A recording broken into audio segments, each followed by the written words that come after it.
Telekinesis की शक्ति, दिमाग की अनोखी शक्ति, पावर ऑफ टेलीकिनेसिस। किसी चीज को बिना छुए दिमाग की शक्ति से अगर हम हिला सके, यानी उसे हम मूव कर सके, तो उसे हम टेलीकिनेसिस कहते हैं। इसके ऊपर कई मूवीज बन चुकी है, पर टेलीकिनेसिस की बिलीव बिल्कुल असली है। जी हाँ, इस दुनिया में ऐसे कई लोग हैं जो मानते हैं कि हम हमारे दिमाग का केवल 10% ही इस्तेमाल करते हैं, और अगर हम अपने दिमाग के 100% को इस्तेमाल कर लें तो हमें टेलीकिनेसिस की पावर मिल सकती है। सदियों से कई लोग भी ये दावा करते आए हैं कि वो अपने दिमाग से चीजों को हिला सकते हैं। ऐसे कई मंक्स हैं जो विश्वास करते हैं कि ध्यान के जरिए हम टेलीकिनेसिस की शक्तियों को हासिल कर सकते हैं। खास करके इंडिया में ऐसे लोगों के बारे में अक्सर सुना जाता है। दिमाग की मदद से किसी को जमीन से ऊपर उठाना, अपने दिमाग की शक्ति से दरवाजे को खोलना, या फिर फोकस जरिए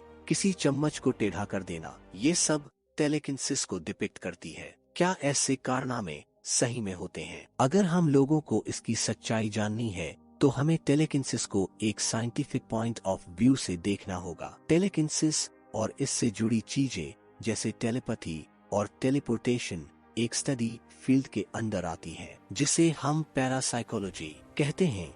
लोग दावा तो करते हैं, पर आज तक किसी के पास प्रूफ नहीं है कि टेलीकिनेसिस सच में रियल है कि नहीं। किसी भी लैब एक्सपेरिमेंट में टेलीकिनेसिस आज तक तो प्रूफ नहीं हुआ, पर आपने ऐसे जादूगरों को जरूर देखा होगा जो ऐसे जादू दिखाते हैं जिनमें वो अपने दिमाग की शक्ति से चीजों को हिलाते हैं। पर ज्यादातर जादूगर ट्रिक्स्टर्स होते हैं, वो किसी ट्रिक्स की मदद से हमें धोखा देते हैं। ये टेलीकिनेसिस की टॉपिक इतनी रोचक है कि दुनिया भर में लाखों ऑर्गेनाइजेशन करोड़ों की शर्त लगाए हुए हैं उन लोगों से जो टेलीकिनेसिस पर बिलीव करते हैं। अगर दुनिया में कोई प्रूफ कर दे कि टेलीकिनेसिस अगर रियल है तो वो उन्हें करोड़ों का इनाम देने के लिए तैयार है। पर ये प्राइसेस आज तक अनक्लेम्ड है, क्योंकि इस दुनिया में कोई आज तक प्रूफ नहीं कर सका कि टेलीकिनेसिस असली है। हमारे यूनिवर्स में कुछ यूनिवर्सल लॉस होते हैं, कुछ रूल्स होते हैं जिसे फॉलो करके हमारी दुनिया चल रही है, और उन सब लॉस में से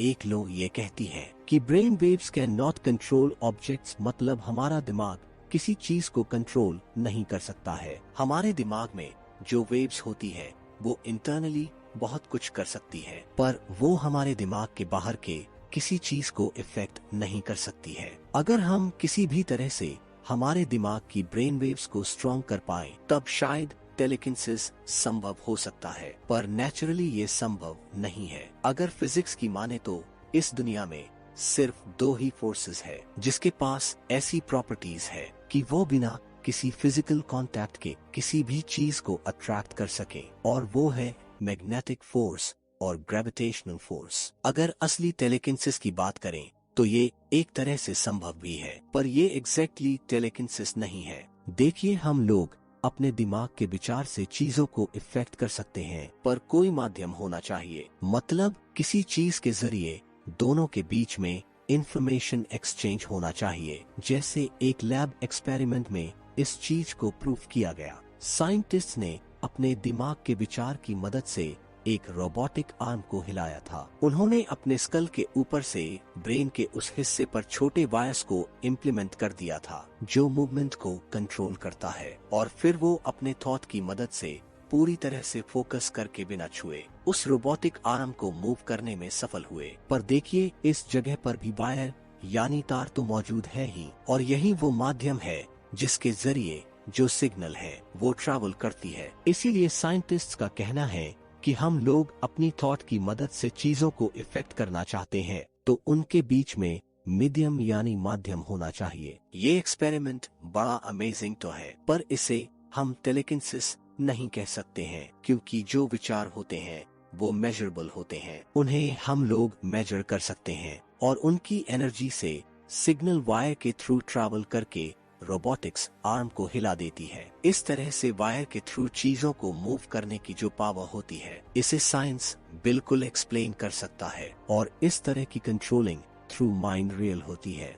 साइंस के हिसाब से अगर हम किसी चीज को साइंटिफिकली इवैल्यूएट या एक्सेस नहीं कर सकते तो उसे हम साइंटिफिक भी नहीं कह सकते हैं। साइंस के हिसाब से चाहे हम कितना भी विश्वास कर ले कि टेलेकिनेसिस असली है, पर सबूत के मामले में और साइंटिफिक टर्म्स के मामले में इसकी इवैल्यूएशन हमेशा कमजोर रहती है। तो विज्ञान तो यही कहती है कि टेलेकिनेसिस पॉसिबल नहीं है, क्योंकि विज्ञान प्रूफ मांगता है। पर अगर मंक्स की बात करें तो उन लोगों का यही कहना है कि टेलेकिनेसिस बाकी पैरानॉर्मल चीजों की तरह विज्ञान की समझ से परे है। मंक्स के हिसाब से जब हम बहुत दिन तक मेडिटेशन करते हैं तो हमारे शरीर के साथ चक्रस धीरे धीरे खुलने लगती है, और इसी के चलते हमें टेलेकिनेसिस और बहुत सारे साइकिक पावर्स मिलती है। साइंस को भी मानता हूँ, पर मुझे भी ऐसा लगता है कि इस दुनिया में कुछ चीजें ऐसी हैं जिन्हें विज्ञान नहीं समझा सकता,